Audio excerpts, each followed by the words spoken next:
Sir, ગઈકાલે જે આગ લાગવાની ઘટના બની હતી ત્યારબાદ પ્રાથમિક તપાસમાં શું આવ્યું છે ને પોલીસે કઈ કઈ દિશામાં તપાસ હાથ ધરી છે? ગઈકાલે જે આગનો બનાવ બનેલ એ જે દુઃખદ ઘટના છે તે બાબતે પોલીસે બનાવવાળી જગ્યાથી અને ફાયર વિભાગ દ્વારા તેમજ મેડિકલ સ્ટાફ દ્વારા ઘણા માણસોને 41 માણસોને રેસ્ક્યુ કરવામાં આવેલ. તેમજ બનાવવાળી જગ્યાએ ઉલવાતા ત્યાં FSL અધિકારીશ્રીને બોલાવી ત્યાં પંચનામું કરવામાં આવેલ.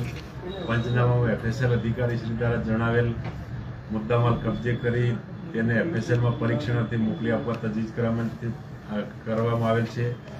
તેમજ જે ફ્લેટના રહીશો છે તેમના નિવેદન નોંધવાની પણ કાર્યવાહી ચાલુ છે. તેમજ ફાયર NOC બાબતે પણ એમની જોડેથી માગણી કરવામાં આવેલ છે. હજી સુધી કોઈ પ્રત્યુત્તર મળેલ નથી. તેમજ તે બાબતે કોર્પોરેશન પાસે પણ ફાયરની વિગતો માંગવામાં આવેલ છે. સાહેબ, જે 3 લોકોના મૃત્યુ થયા છે એમાં શું હકીકત છે? કઈ રીતે આવ્યા હતા, ક્યાં ગયા હતા અને કઈ રીતે તેમનું અવસાન થયું?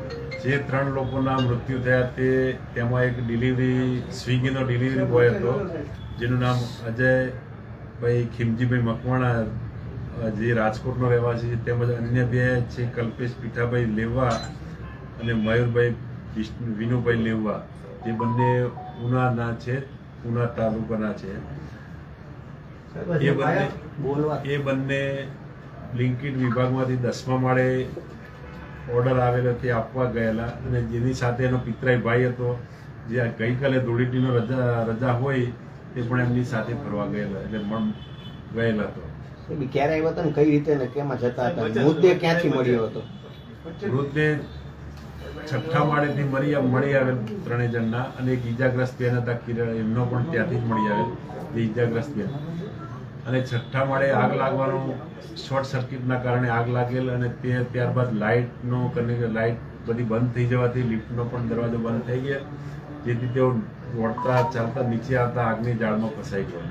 સાહેબ, આજે ફાયર NOC નથી તો કોર્પોરેશન હજી માહિતી નથી આપી. હાલમાં એ ફાયર NOC બાબતે તપાસ ત્યાં ટીમ મોકલેલી જ છે. ફાયર NOC ની માહિતી મેળવી અને કાર્યવાહી. માહિતી કન્ફર્મ છે, નથી NOC 2015 પછી કરાવેલું નથી તો આટલી 24 કલાક થોડી લાગે પોલીસને?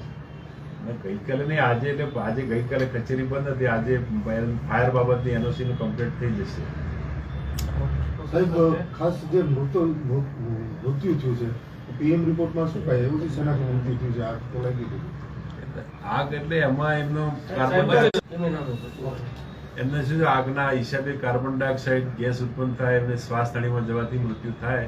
પણ તેમ છતાં તેમના વિશેરા કબજે લેવામાં આવે છે. વિશેરાનો જે ફાઇનલ કોઝ ઓફ ડેથ આવે એના પછી મૃત્યુનું ચોક્કસ કારણ જાણી શકાય. ફાયર NOC નહીં હોય તો કોના વિરુદ્ધ શું કાર્યવાહી થશે? એમાં જે તે જવાબદાર વ્યક્તિઓના વિરુદ્ધ કાર્યવાહી કરવામાં આવશે.